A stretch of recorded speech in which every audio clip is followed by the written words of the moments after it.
Hi all, welcome to the course on Basics of Electrical Engineering part of EST 130. So the first module is basically on the electric circuit and elements, its analysis. So first we will be moving on to the part 1 of the module. So it is basically covering the elementary concepts of a DC electric circuit. So whatever we are dealing in the first module is related to a DC circuit. We'll be dealing with the basic terminology including voltage, current, power, resistance, EMF. Then we will move on to the circuit elements, connectivity in series and parallel, its current and voltage division rules. Along with that, we will also see the Ohm's law, Kirchhoff's law, and the star delta conversion.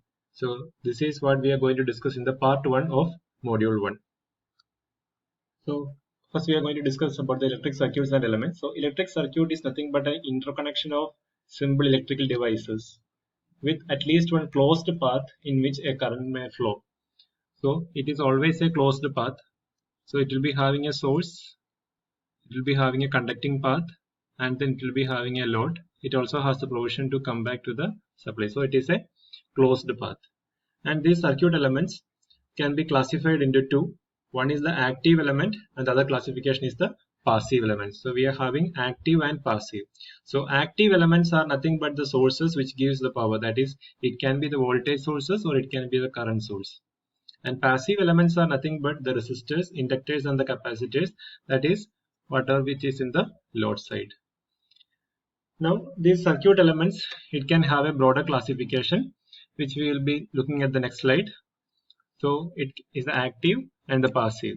The active elements is nothing but the sources and the passive elements are nothing but resistors, inductors and capacitors. In the sources itself we are having the dependent sources are there, independent sources are there. And the independent sources, it can be again a voltage source or it can be a current source. And both these, it can be an ideal source and it can be a practical source. So for example, you just imagine that you're having a battery. So actually it is supposed to give rated for 5 volt. But when we are measuring the voltage between these two terminals, it may be showing maybe 4.90 volt. So this is nothing but why it is showing this 4.9 volt is because of the drop across the connecting parts over here. So ideally it has to be give 5 volt, but practically it is giving only 4.9 volt. So ideal and the practical case. So the electric circuit, basically it has 4 parts are there: a source, then it has a transmission system, then it has the control, and then it has the load. So source is nothing but it is providing the energy for the electrical system, and the load is the one which is absorbing the power. So it may be a lamp which is glowing, it may be a television, it may be a heater which is producing the heat. Then we are having a transmission system, that is nothing but a wire, an insulated wire. You can just imagine at your house, you have when a switch is turned on, current flows through the wire. So that wire is nothing but the transmission system, and that switch is nothing but the control part. So you have a source here. It can be a battery source, it can be a plug point from where you are taking the power, it can be a generator, and there is a transmission system, that is nothing but the wire.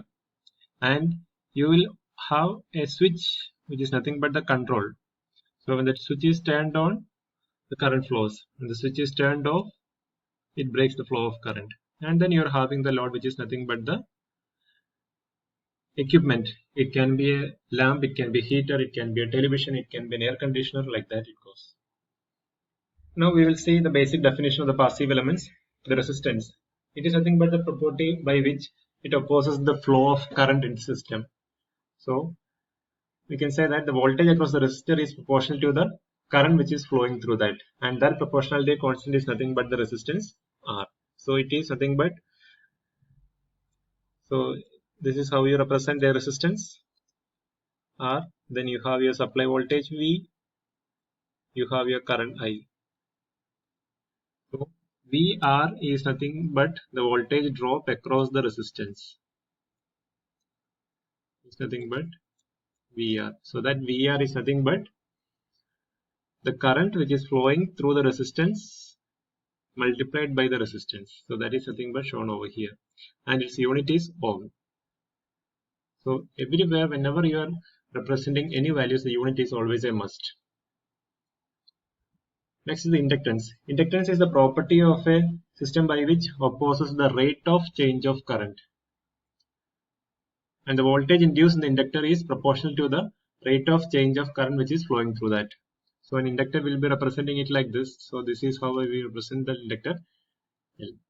And the voltage induced in the inductor is nothing but proportional to rate of change of current.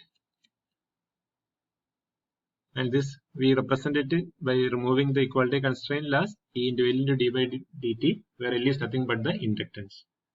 So it is also equivalent to N into d phi by dt. So you can also write your inductance L is equal to N into d phi by di. And the unit of inductance is Henry, represented by H. Next is the capacitance. Capacitance is the property by which it opposes the rate of change of voltage. So when we are looking at the earlier case, the inductance, it was opposing the rate of change of current, and when it comes to capacitance, it is opposing the rate of change of voltage. So it is very easy to remember. So capacitance is C is representing like this, and the voltage is like this. So we can say that capacitance opposes the rate of change of voltage. So whenever it is C, capacitance, it is opposing the rate of change of voltage. So this voltage symbol, you can have a correlation with the letter C to have an understanding of that. So the capacitive current is proportional to the rate of change of voltage. So that is IC is nothing but C into dV by dt. And the unit is farad. Ohm's law is nothing but it is the ratio of potential difference between any 2 points on a conductor to the current flowing between them is constant, provided the temperature of the conductor does not change. So this relation can only be taken when the temperature of the system remains the same. So you have your voltage potential difference between these 2 points, that is nothing but V, and I is the current which is flowing through this. Then we can say that the ratio between this voltage and current is a constant value, and that constant value we will be naming it as the resistance R. And if there is a change in temperature, then this law cannot be applied. So whenever you state the Ohm's law, you have to always mention that the ratio of potential difference between any 2 points on a conductor to the current flowing between them is constant, provided the temperature of the conductor does not change. So it is nothing but V by I is nothing but a constant, which is nothing but the resistance R. So we can also look at the Ohm's law triangle. So we'll be having a triangle and then we'll be dividing it into 3 parts. So V is nothing but I into R. So that is mentioned over here. So V is nothing but I into R.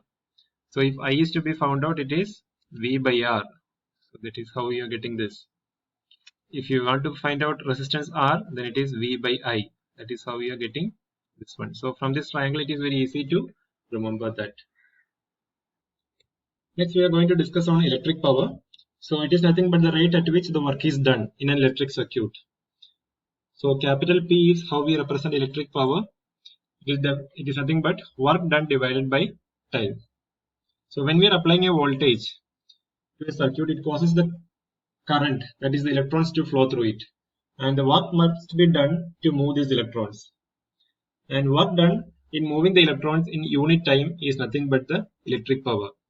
So in general, we can say that Q is nothing but I into T, that is charge is nothing but current into the time T.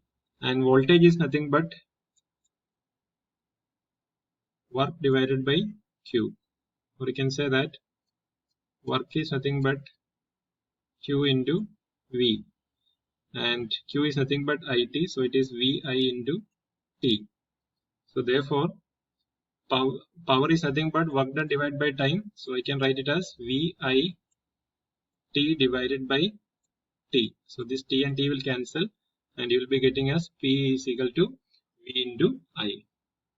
So that is what is representing P is equal to I into V, or it is P is equal to I square R. It is also P is equal to V square by R. The various ways in which you can represent the electric power. So these are certain kind of representations of Ohm's law. When there are known values, how can we find the unknown values?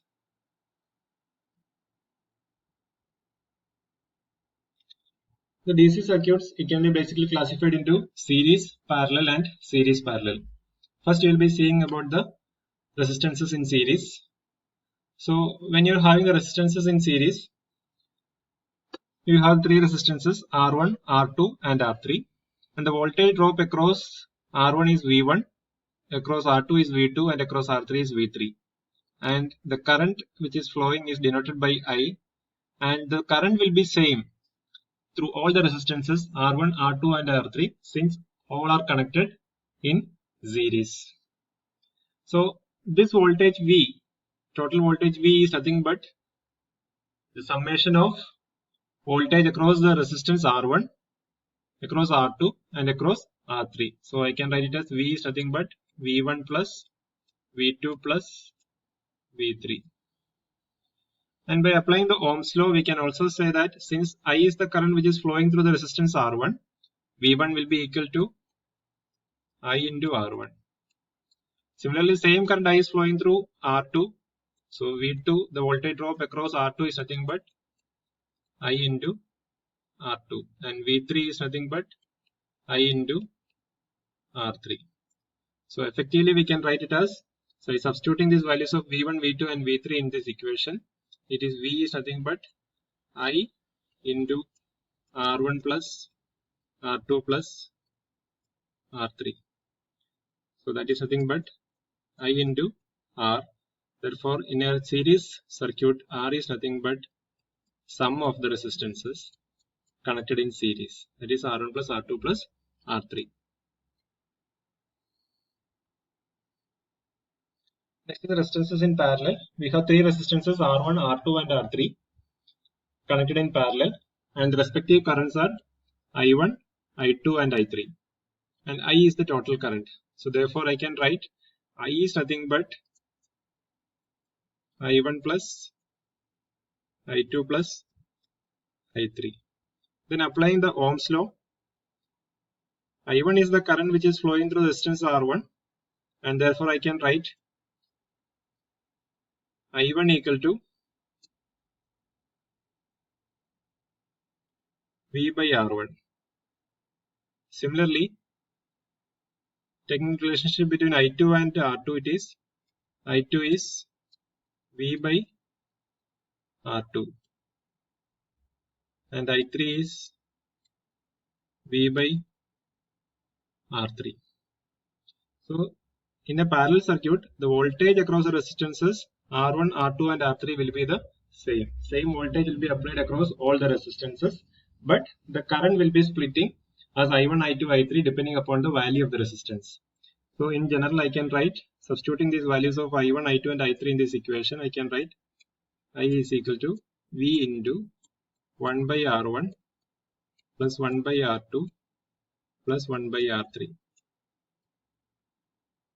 which is nothing but V by R.